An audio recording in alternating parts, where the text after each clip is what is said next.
Szanowni Państwo, dzień dobry. Chciałem Państwa powitać na dzisiejszej ceremonii wręczenia dyplomów i medali honorowych Sprawiedliwym wśród Narodów Świata.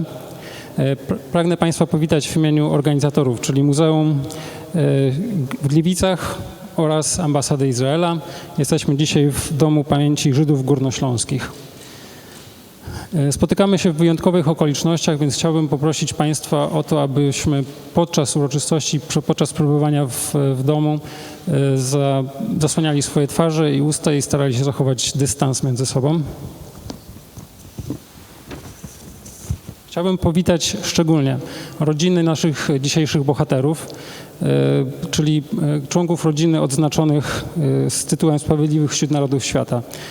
Pana Stanisława Buchałę oraz jego córkę Ewelinę Rosę, a także pana Jerzego Szczygielskiego. Chciałem też powitać prezydenta Gliwic, pana Adama Neumana oraz siostry ze Zgromadzenia Sióstr Miłosierdzia Świętego Wincentego a Paulo.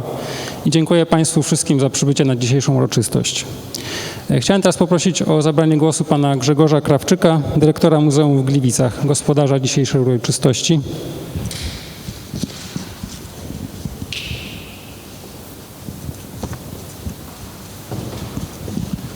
Witam Państwa bardzo serdecznie. Takim prawdziwym gospodarzem jest oczywiście prezydent Gliwic, Adam Neumann. Witam w dawnym domu oczyszczenia w Bet Tahara, w miejscu, w którym kiedyś żywi żegnali zmarłych. Jednak dzisiaj nie będziemy żegnać zmarłych. Zgromadziliśmy się tutaj, aby ich przypominać. Będziemy oczyszczać naszą pamięć z tego, co zbędne i jałowe, aby dotrzeć do tego, co jest właściwą miarą ludzkich uczynków. Opowiemy bowiem o ludziach, którzy dla innych są miarą. Trzciną mierniczą, pozwalającą odróżnić i oddzielić dobro od zła, światło od ciemności, życie od śmierci. Przypomnijmy życie sprawiedliwych, którzy płomyczki życia przenosili przez noc i zamieć. Pragnę wyrazić mój najgłębszy szacunek dla tych osób, dla sprawiedliwych. Cóż więcej mógłbym zresztą powiedzieć? Kiedy zastanawiam się nad ich życiem, nad prostotą, a zarazem wielkością tego, co uczynili dla drugiego człowieka, czuję wstyd i słabość słów milknących w obliczu ludzi świętych, wymykających się zwykłemu pojmowaniu rzeczy. Nie dają mi spokoju czyny sprawiedliwych. Są cichym, choć upartym wezwaniem, kołatką sumienia. Sięgnę więc po słowa poety, który znał miarę, znał prostotę i siłę prostych słów, bo w biedzie pisanych w Paryżu dawno już temu. Niech nam dzisiaj towarzyszą jego słowa. Czy popiół zostanie i zamęt, co idzie wpaść z burzą, czy zostanie na dnie popiołu gwiaździsty diament wiekuistego zwycięstwa? Zaranie. Dziękuję bardzo i proszę teraz o opuszczenie filmu, który przedstawia miejsce, w którym jesteśmy, Dom Pamięci Żydów. Żyjemy tu od średniowiecza, lecz dopiero z początkiem XIX wieku otrzymujemy prawa obywatelskie Królestwa Prus. Nasza wspólnota odgrywa ważną rolę w czasie rewolucji industrialnej. Przyczynia się do rozwoju kulturalnego i naukowego Gliwic i Górnego Śląska. W 1900 roku wiedeński architekt Max Fleischer projektuje dla naszej gminy okazały dom przedpogrzebowy i nowy cmentarz przy Lindenstrasse. Rabin dr Wilhelm Mintz przypominał o znaczeniu tego miejsca. Z grobów wyrasta kwiat nieśmiertelności. Co jest śmiertelne, należy do ziemi, ale dusza nie zostaje złożona do grobu. Ona powraca do Boga, który ją stworzył. Nasza młodzież kształci się na niemieckich uniwersytetach w Berlinie i Wrocławiu, a wielu z nas prowadzi tam również swoje interesy. Gdy wybucha Wielka Wojna, podobnie jak inni obywatele naszego państwa, służymy w niemieckiej armii. Koniec I wojny światowej mimo radości był także czasem niepewności. Zwycięskie mocarstwa uznały, że o przynależności spornego terytorium Górnego Śląska do Niemiec lub do Polski zdecydują w plebiscycie jego mieszkańcy. Żydzi ze względu na silne przywiązanie do kultury, języka i państwa niemieckiego chcieli pozostać w łonie Niemiec. dzień przed głosowaniem w górnośląskich synagogach rozbrzmiewały płomienne kazania i gorące modlitwy o pozostanie miasta w granicach naszej ojczyzny. W wyniku plebiscytu ku naszej radości Gliwice pozostały w Niemczech. Nadal mogliśmy prowadzić spokojne życie. Do czasu. Słyszymy antysemickie hasła. Otacza nas niechęć i wrogość. Aby przypomnieć wszystkim o przywiązaniu i poświęceniu dla naszej ojczyzny, wznosimy pomnik poświęcony żydowskim żołnierzom poległym w Wielkiej Wojnie. Fala antysemityzmu narasta. Nie czujemy się bezpiecznie, mimo że na Górnym Śląsku od 1922 roku obowiązują specjalne prawa chroniące mniejszości narodowe. W naszej obronie staje radca prawny, przewodniczący gminy żydowskiej w Gliwicach, Artur Kochman. Jednak wkrótce zostaje skreślony z listy notariuszy, a następnie otrzymuje zakaz wykonywania zawodu. Gdy Hitler rozpętał kolejną wojnę, znaleźliśmy się w dramatycznej sytuacji. Na początku niemieccy Żydzi nie byli zabijani, tak okrutnie prześladowani jak nasi bracia na ziemiach wschodnich, ale i na nas spadają hańbiące restrykcje. Jednak już wkrótce państwo zamienione w krwiożerczą bestię dopada tych, którzy nie zdołali uciec za granicę, zamykając w gettach, wywożąc do obozów zagłady, w tym do KL Auschwitz, odległym zaledwie kilkadziesiąt kilometrów od Gliwic. Radca Artur Kochman, mimo próśb i błagań córki, pozostaje w swoim rodzinnym mieście. Tutaj chcę być pochowany. Gdzież miałbym się udać? Prócz Gliwic istnieje dla mnie tylko Jerozolima, ale na wyjazd do niej jestem już za stary. Tutaj, na naszym cmentarzu przy Lindenstrasse, chciałbym spocząć. To jest moja Jerozolima. Ostatnie życzenie Artura Kochmana nie spełniło się. W grudniu 1943 roku zostaje wywieziony do Auschwitz-Birkenau i zamordowany. W 1945 roku granice państw europejskich po raz kolejny wytyczono od nowa. Gliwice, na mocy decyzji podjętych przez aliantów, zostają przyłączone do państwa polskiego. Opuszczone przez Niemców domostwa zajmują Polacy i my, Żydzi. Wszyscy wypędzeni z rodzinnych stron, ze wschodu Polski, wcielonych do państwa sowieckiego. Do Gliwic przybywa Jakub Kornhauser. Wkrótce poślubia Małgorzatę Glombik, Ślązaczkę i gorliwą katoliczkę. Po niedługim czasie wielu z nas zastanawia się, zostać czy wyjechać, by szukać szczęścia za żelazną kurtyną oddzielającą Polskę od normalnego świata. Przed takim wyborem staje również Jakub Kornhauser. Jego siostra, która przetrwała obóz koncentracyjny, namawia go do wyjazdu do Palestyny. Jakub jednak zostaje w Gliwicach. Wiele lat później jego syn Julian, wybitny poeta języka polskiego, opisuje rozterki tych, którzy nie wyemigrowali. Ja jestem tutaj sam. Życie jest ciężkie. Sadza pokrywa pola, lipy i nagrobki Żydów. Nie przeczytasz już hebrajskich napisów na marmurze. Przeczytasz sadzę. Oni wyjeżdżają, ja zostaję. Można się uśmiać. Głupi Żyd, co? Ale ja nie mogę opuścić tej ziemi. Na każdym kamieniu jest mój ślad i mojej rodziny. Pies zawyje, a ja myślę, że to głos przeszłości. Siedzę nad kłodnicą, patrzę na wierzbowe kotki i widzę małego Chaimka, który fika koziołki na trawie i słyszę mocny, porywający śpiew kantora. Tu wszędzie rosną te głosy. Bez nich jestem jak cadyk bez swoich uczniów. W kolejnych latach wielu z nas opuściło Górny Śląsk. Emigrowaliśmy do Izraela, Szwecji, Stanów Zjednoczonych i innych krajów. Jakub Kornhauser był jednym z nielicznych, którzy pozostali. Dla niego Gliwice stały się wytęsknioną Jerozolimą. Żył i spoczął w tej ziemi. Po wielu latach po wojnie do niszczejącego i opuszczonego domu, wzniesionego niegdyś gminie na chwałę, a miastu na ozdobę, powróciło życie. W 2016 roku otwarliśmy w nim Dom Pamięci Żydów Górnośląskich. Przechowujemy i pielęgnujemy w nim pamięć o Żydach, którzy przez wieki, tak jak Artur Kochman i Jakub Kornhauser, żyli na Górnym Śląsku.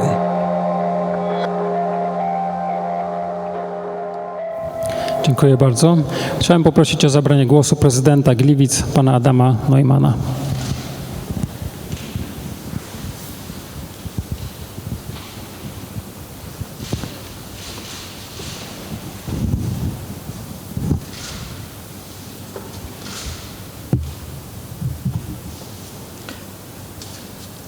Szanowni Państwo, jako prezydent Gliwic pragnę przede wszystkim powitać sprawiedliwych wśród narodów świata. Jestem zaszczycony, mogąc ich ugościć w naszym mieście. Dziękuję ambasadorowi Izraela za to, że z naszej gościny zechciał skorzystać. Gliwice do 1945 roku były miastem niemieckim. Tutejsza społeczność żydowska wywodziła się z przybyłych z zachodu Europy Żydów aszkenazyjskich. Trudno przecenić rolę, jaką odgrywali oni w rozwoju i historii naszego miasta. Zwłaszcza w szczytowym okresie epoki industrialnej, kiedy gliwiccy Żydzi stanowili niemal 17% ogółu wszystkich mieszkańców. Byli wśród nich wybitni przemysłowcy i innowatorzy, tacy jak Oskar Troplowicz, wynalazca kremu Nivea, twórca istniejącego do dzisiaj koncertu Bayersdorf. Byli wśród nich ludzie kultury i sztuki, lekarze i prawnicy, a także radni miejscy. W większości gliwiccy Żydzi byli mocno zasymilowani, utożsamiali się z kulturą, językiem i państwem niemieckim, czując się jego pełnoprawnymi obywatelami, Niemcami wyznania mojżeszowego. Wielu z nich w czasie I wojny światowej oddało życie za swoją ojczyznę. Pomnik im poświęcony, odsłonięty w 1932 roku, stoi kilkanaście kroków stąd. A przecież zaledwie kilka lat potem nazistowskie bojówki podpaliły gliwicką synagogę. Ostatecznie tutejsza gmina żydowska została zniszczona w latach 40. W 1903 roku jej przedstawiciele z dumą otwierali dom, ten, w którym teraz jesteśmy. Wzniesionym, jak pięknie wówczas powiedziano, gminie na chwałę, a miastu na ozdobę. Tragiczny koniec tutejszej gminy żydowskiej wyznacza śmierć jej ostatniego przewodniczącego, Artura Kochmana, radcy prawnego, wieloletniego radnego miejskiego, któremu za zasługi dla miasta przyznano tytuł honorowego mieszkańca Gliwic. Tuż przed świętami Bożego Narodzenia 1943 roku wywieziono go do nieodległego Auschwitz-Birkenau i zabito. Gliwice od 1945 roku są miastem polskim. Dziedzictwo gliwickich, niemieckich Żydów, osierocone przez tych, którzy zginęli lub stąd wyemigrowali, przez dziesiątki powojennych lat było opuszczone i zaniedbane. Ten dom, wzniesiony ongiś miastu na ozdobę, niszczał. Dopiero w 2007 roku został przyjęty przez miasto Gliwice i dopiero wówczas prezydent miasta mógł podjąć decyzję o jego odnowieniu, a właściwie ożywieniu. Ten cenny i symboliczny zabytek został bowiem podniesiony z całkowitej ruiny. Stając się częścią naszego muzeum, stał się jedynym w regionie i w Polsce ośrodkiem zajmującym się dziedzictwem Żydów z Górnego Śląska. Warto podkreślić, że jest to wyłączna zasługa gliwickiego samorządu.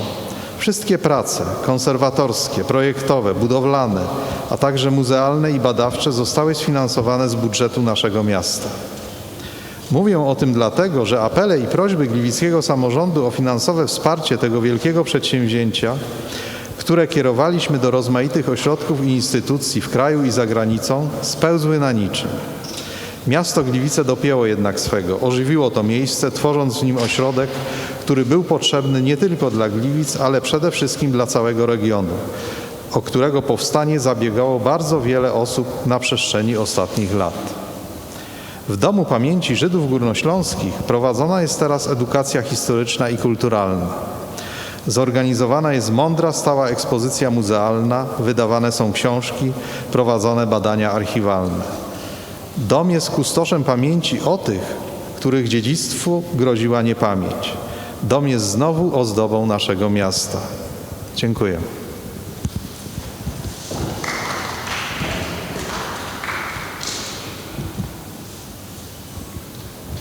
Dziękuję bardzo, panie prezydencie. Chciałem poprosić o zabranie głosu wiceambasador Izraela, panią Tal Ben-Ari Ya'alon.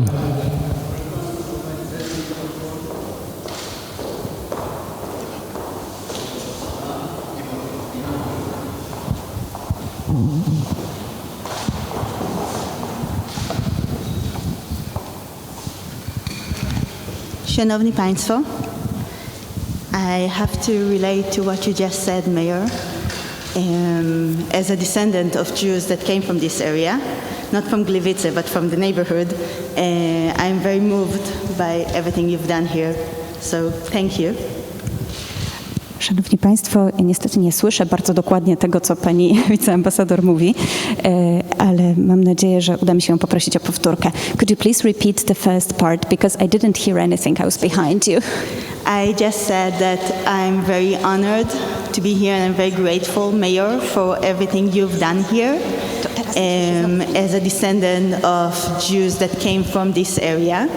So being here today really moves me personally. Szanowni Państwo, jest mi ogromnie miło i dziękuję, że mogę tutaj być dzisiaj. Jestem potomkinią Żydów, którzy pochodzą niedokładnie z Gliwic, ale z tej okolicy i tym bardziej jestem poruszona, wzruszona. Cieszę się, że mogę tu być. I am extremely happy to be here today to honor three righteous among the nations, Stefania Buchala, Jan Buchala and Zofia Strzygielska. Bardzo się cieszę, że mogę być tu dzisiaj, żeby uhonorować troje sprawiedliwych wśród narodów świata. Stefanię Buchałę, Jana Buchałę i Zofię Szczygielską. The title of a righteous among the nations is the highest civil honor given by the State of Israel. It is given to non-Jewish individuals for risking their lives to aid Jews during the Holocaust. Tytuł Sprawiedliwych wśród Narodów Świata to najwyższe izraelskie cywilne odznaczenie. Państwo Izrael przyznaje je nie Żydom, którzy ryzykowali swoje życie po to, aby pomóc Żydom w trakcie zagłady.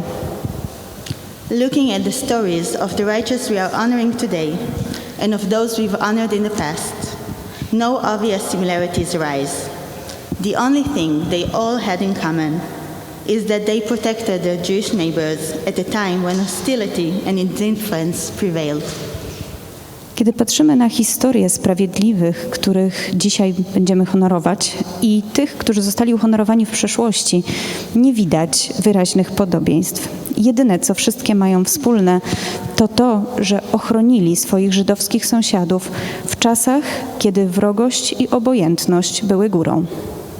Attitudes toward Jews during the Holocaust range from indifference to hostility. The mainstream just watched as their former neighbors were rounded up and killed. Some collaborated with the perpetrators. Many benefited from the expropriation of the Jews' property. Knowing this, the actions taken by the righteous among the nations all around the world are even more admirable. Nastawienie do Żydów w czasie zagłady było różne, od obojętności aż do wrogości. Większość po prostu przyglądała się, jak ich dawni sąsiedzi byli wyłapywani i zabijani. Niektórzy współpracowali z prześladowcami. Wielu skorzystało na tym, że Żydzi zostali pozbawieni własności prywatnej. Wiedząc to wszystko, czyny, jakie podjęli sprawiedliwi na całym świecie, jeszcze bardziej są godne szacunku i uwagi. Most rescuers were ordinary people, but they were heroes nonetheless. Some acted out of political, ideological, or religious convictions. Others were not idealists, but merely human beings who cared about the people around them. We must also remember that in Poland, the Germans executed not only the people who sheltered Jews, but their entire families as well, making the sacrifice these people were willing to make enormous. Większość tych, którzy ratowali, to byli zwykli ludzie, ale to nie umniejsza ich heroizmu i bohaterstwa. Niektórzy zachowali się tak z powodu swoich przekonań politycznych, ideologicznych czy religijnych. Inni nie byli idealistami, ale po prostu dobrymi ludźmi, których obchodził los tych, którzy byli dookoła. Musimy także pamiętać, że w Polsce Niemcy zabijali nie tylko ludzi, którzy udzielali schronienia Żydów, ale także całe ich rodziny. a w ten sposób poświęcenie, jakie zechcieli wykonać ci ludzie, stało się jeszcze większe. In the survivors' testimonies, Pani Zofia is described as a very empathetic person whose door was always open for anyone in need and who followed the biblical teaching, "Thou shalt love thy neighbor as thyself."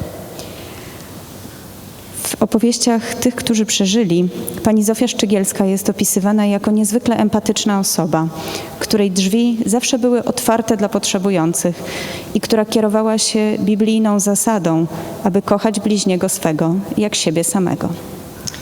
Pani Jan and Pani Stefania weren't rich and had 3 kids of their own, but they still took upon themselves the responsibility of taking care of a young Jewish boy, fully aware of the risk, simply because it was the right thing to do. Pan Jan i pani Stefania Buchałowie nie byli bogaci i mieli 3 swoich dzieci, ale wciąż zechcieli wziąć na siebie odpowiedzialność i objąć opieką młodego żydowskiego chłopca, będąc całkowicie świadomi ryzyka, które podejmują, tylko dlatego, że to było postępowanie właściwe.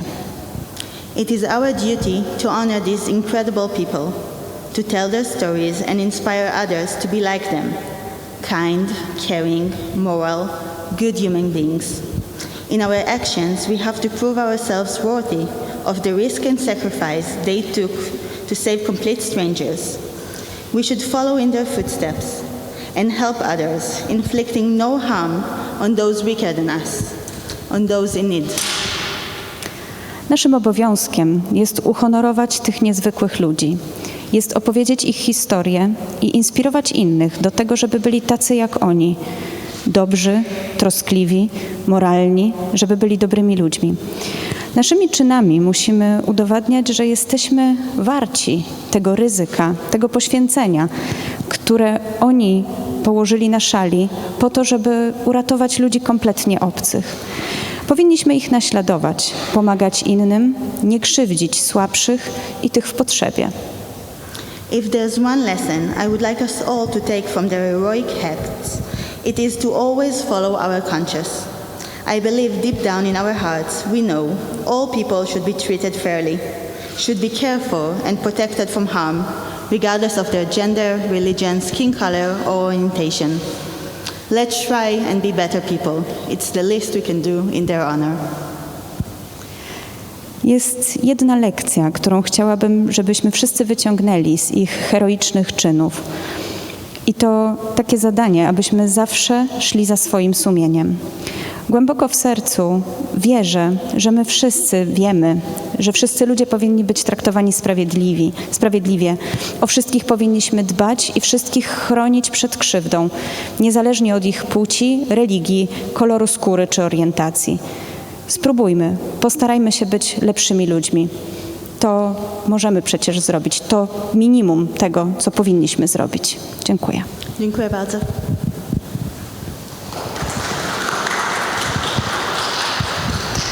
Dziękuję.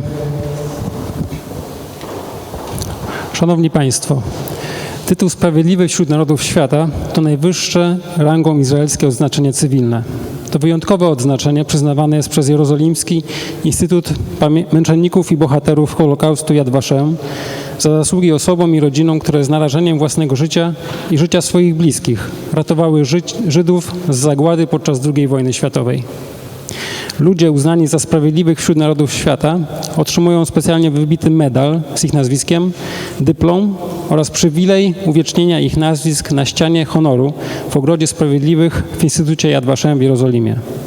Na medalu Sprawiedliwych jest wyryte żydowskie powiedzenie pochodzące z Talmudu: kto ratuje jedno życie, ten jakby uratował cały świat. 1 stycznia 2020 roku liczba przyznanych medali sprawiedliwych na całym świecie wynosiła 27 712. Polaków odznaczonych medalem sprawiedliwych jest 7112. Liczba ta stale rośnie. Dziś do tego grona dołączają kolejni bohaterowie. Państwo Stefania i Jan Buchałowie oraz siostra Zofia Szczygielska. Szanowni Państwo, przechodzimy do wręczenia medali i dyplomów honorowych Sprawiedliwych wśród Narodów Świata.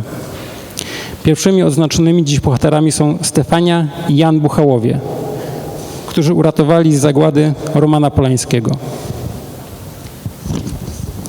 W drugiej połowie 1942 roku państwo Jan i Stefania Buchałowie przyjęli do swojego domu gospodarstwa rolnego we wsi Wysoka 9-letniego Romana Polańskiego. Jego rodzice po likwidacji getta krakowskiego trafili do obozów koncentracyjnych Auschwitz i Mauthausen. Buchałowie byli biedną rodziną z 3 małych dzieci, Marcinem, Jadwigą i Ludwikiem. Mimo wielkiego ryzyka opiekowali się Romanem jak własnym synem przez około 2 lata. Chciałem powitać pana Romana Polańskiego, ocalonego przez Buchałów, jego syna, i poprosić pana Romana Polańskiego o zabranie głosu. Dzień dobry, mam nadzieję, że państwo mnie dobrze słyszą bez mikrofonu. Lepiej na pewno. Szkoda. Bardzo wzruszający moment dla mnie, bo jest to... Nie, dziękuję bardzo. Chyba mnie słyszycie, prawda? I lepiej. Ja zawdzięczam to wszystko Ani i Mateuszowi, którzy znaleźli potomka Ludwika, z który mi towarzyszył w tych kilku latach, kiedy Buchałowie mnie przechowywali. Ale dotąd to było wszystko na granicy właściwie fikcji, dlatego że dwukrotnie odwiedzając miejsce niedaleko stąd, między Gliwicami, powiedzmy 3/4 drogi do Krakowa, w Wysokiej, nie było już domu pokrytego słomą, w którym żyła rodzina Buchałów. Byłem tam dwukrotnie. Także właściwie, gdy opowiadałem o tych zdarzeniach, wydawało się, że mogłem to wymyślać. Dzięki Mateuszowi i Ani znalazłem syna Buchałów, syna najmniejszego potomka, to znaczy Ludka, z którym się bawiłem. Miał wtedy chyba 6 lat i którego zdjęcie właściwie przed chwilą mogliście państwo zobaczyć. To on. Niestety na tym jeszcze go nie ma, widzę. Cała rodzina zniknęła. Może kilka słów na ten temat może powiedzieć właśnie pan Buchała, któremu jego ojciec mówił, że miał brata w Stanach Zjednoczonych. Podobno to byłem ja. Wszystkie te zdarzenia są dla mnie zupełnie nowe, dlatego że do kilku miesięcy temu nie wiedziałem o tym, że jest gdzieś jeszcze w Polsce wnuczek Buchałowej, która była osobą niesłychanie szlachetną, religijną, zupełnie innej religii niż ten chłopczyk, którego chroniła i którzy niestety już nie istnieją. Tak, bardzo dziękuję tej parze i dziękuję Yad Vashemowi za uznanie rodziny Buchałów i przyznanie im tego wyjątkowego odznaczenia. Dziękuję bardzo. Dziękuję. Chciałem poprosić, żeby pan pozostał na scenie.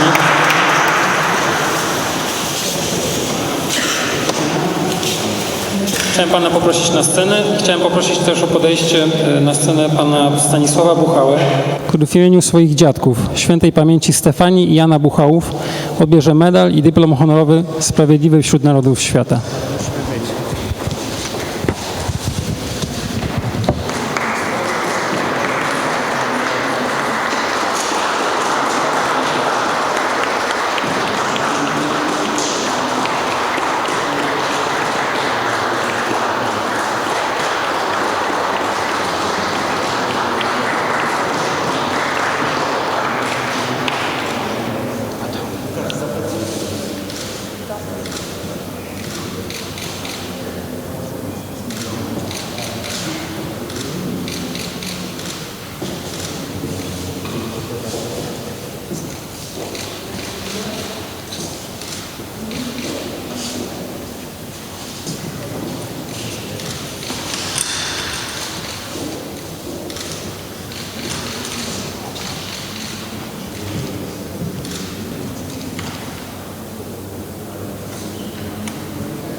Dziękuję bardzo. Drugą odznaczoną dziś bohaterką jest siostra Zofia Szczygielska, która uratowała z zagłady Ester Freilach oraz Rinę Glickman. W lipcu 1943 roku Ester Freilach z domu Zinger, pochodząca z żydowskiej rodziny z Przemyśla, po długiej i niebezpiecznej podróży trafiła do klasztoru Sióstr Miłosierdzia w Przeworsku, gdzie otrzymała schronienie dzięki siostrze przełożonej zakonu Zofii Szczygielskiej. Ester pozostawała w zakonie pod fałszywym nazwiskiem Antoniny Czajkowskiej przez okres około 2 lat, aż do wyzwolenia. Wszystkie zakonnice wiedziały o tym, że dziewczynka jest Żydówką. W klasztorze w różnym czasie znalazło schronienie co najmniej 2 innych żydowskich dzieci, m.in. Rina Glickman, urodzona w 1933 roku w Borysowie. Sama Rina Glickman zeznaje, że przebywała w tym samym klasztorze kilka miesięcy i chociaż miała dobry wygląd i dobrze znała język polski, a także posiadała aryjskie papiery, opuściła to miejsce z powodu inwigilacji niemieckiej. We wspomnieniach zakonnicy Michaliny Bilińskiej siostra przełożona Zofia Szczygielska przedstawiana jest jako wzór wrażliwości na cierpienie każdego człowieka, dodając, że jej drzwi były zawsze otwarte dla wszystkich potrzebujących. Chciałem teraz Państwa poprosić o wysłuchanie fragmentu świadectwa od ocalonej Riny Glickman, które zostało nagrane przez Instytut Yad Vashem w 2007 roku. Nagranie jest w języku hebrajskim z polskimi napisami. אז בתוך הנדודים האלה נתקלתי עם המנזר הזה. את מגיעה לאיזה מנזר. את יודעת איפה המנזר? בפשבורסק, כן. במנזר בפשבורסק, משם אמרו לי ללכת. רגע, כמה זמן היית במנזר בערך? בטח כמה חודשים. והם ידעו שאת יהודייה, הנזירות? אמרתי לך, אף אחד אף פעם לא ידע, רק היו כאלה שחושדו. והנזירות, מה את חושבת? אז למה היא הוציאה אותי בלילה? כי חשדו ויבואו גרמנים לחפש וכן ידעו שאני יהודיה. אז עכשיו מה את זוכרת מהכמה חודשים במנזר? התחילו ללמד אותי לכתוב, לקרוא. מלמדים אותך גם את התפילות הנוצריות? בטח. איך את הסתדרת אבל עם לא זה? הספקתי, אחר כך מישהי לימדה אותי ילדה באחד הקברים, ונתנו לי כזה גם כן. אבא שלה הבין שאני יהודיה, ואמר, אני לא יכול שאת תשארי אצלנו, תלכי איך שלך. אני רוצה לחזור איתך רגע לתקופה שאת היית במנזר. אבל שם אני לא יכולה לספר לך הרבה, הייתי קצת. כמה זמן? מה זה קצת? אמרתי לך, הוציאו אותי בלילה משם. היו שם עוד יהודים במנזר הזה, את יודעת? לא, אני לא יודעת. אני יכולה להגיד לך, אחרי זה באתי, אחרי מלחמה, שידעתי שכן. אבל אז לא הספקתי הרבה. בפירוש לא הספקתי. התחלתי קצת ללמוד אני אפילו לא זוכרת אם לימדו אותי תפילות. הם מוציאים אותך מהמנזר כי הגרמנים כבר מתקרבים או שהם... לא, הם כבר היו. אני כבר נדעתי שגרמנים היו. כן, אבל גרמנים נכנסו ממש למנזר לחפש? כנראה, היא אמרה לי, הלשינו עלינו, והם יבואו לעשות ביקורת, ואני פוחדת, אז תלכי איך שהלכת, וככה תשארי בחיים. ואני זוכרת היטב, שמה זה לילה, איפה אני אלך? אז היה גשר, אני הגעתי לגשר כי רציתי להמשיך כאילו לקברים, והלכתי תחת הגשר ולשכב ולישון קצת. אני לא יודעת איפה אני הולכת, זה לילה. ואני זוכרת שפתאום נסעו מכוניות ועם סוסים שזה גרמנים. Chciałem zaprosić na scenę pana Jerzego Szczygielskiego, który w imieniu bohaterki, świętej pamięci siostry Zofii Szczygielskiej, odbierze medal i dyplom honorowy Sprawiedliwy wśród Narodów Świata.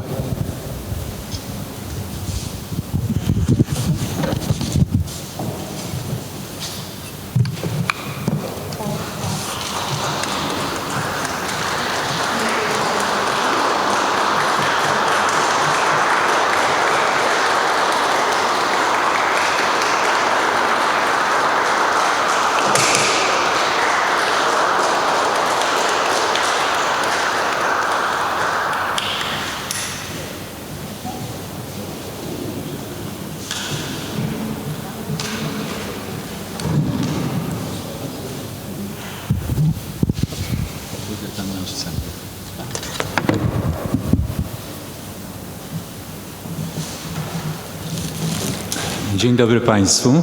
Nazywam się Jerzy Sztygielski. Jestem synem Tadeusza, czyli bratem wspomnianej siostry przełożonej siostry zakonu Szarytek w Krakowie Zofii Sztygielskiej. Nie będę przedstawiał biografii cioci mojej, jako że została ona nakreślona tutaj przez Pana, ale pragnę z tego miejsca podziękować Jerozolimie i pracownikom Departamentu, którzy zajęli się tą jakże zaszczytną sprawą. Pragnę podziękować ambasadzie w Warszawie, a szczególnie panu Jeżowskiemu, który dzisiaj jest nieobecny, ale był cały czas ze mną i do dzisiejszego dnia nawiązywaliśmy kontakt.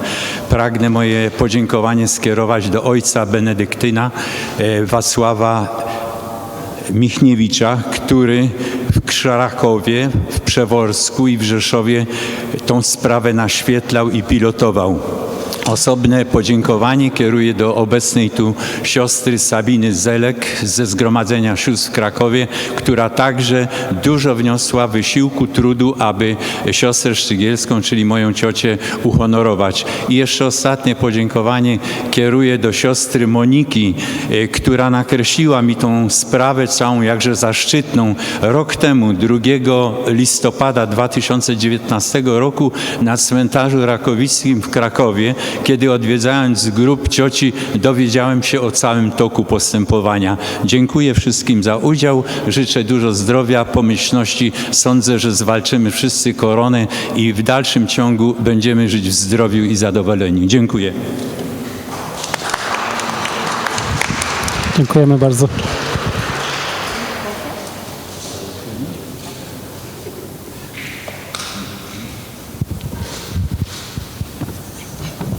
Szanowni Państwo, ceremonie, które organizujemy, mają służyć temu, aby historia z czasów wojny stała się nam nieco bliższa. Mam nadzieję, że dzisiejsza uroczystość pozostanie w Państwa pamięci i będziemy w naszym codziennym życiu naśladowali reprezentowane przez oznaczonych dziś bohaterów postawy. W imieniu Ambasady Izraela na zakończenie tej uroczystości pragnę podziękować panu Grzegorzowi Krawczykowi, dyrektorowi Muzeum w Gliwicach, pani Karolinie Jakowienko, kierowniczce Domu Pamięci Żydów Górnośląskich i całemu zespołowi muzeum za świetną współpracę przy organizacji tej wyjątkowej uroczystości. Dziękuję też panu Rafałowi Wieczorkowi i jego ekipie za realizację transmisji wideo. To kończy naszą dzisiejszą uroczystość. Chciałem Państwu jeszcze raz podziękować za udział, za przybycie i życzyć dużo zdrowia. Dziękuję bardzo.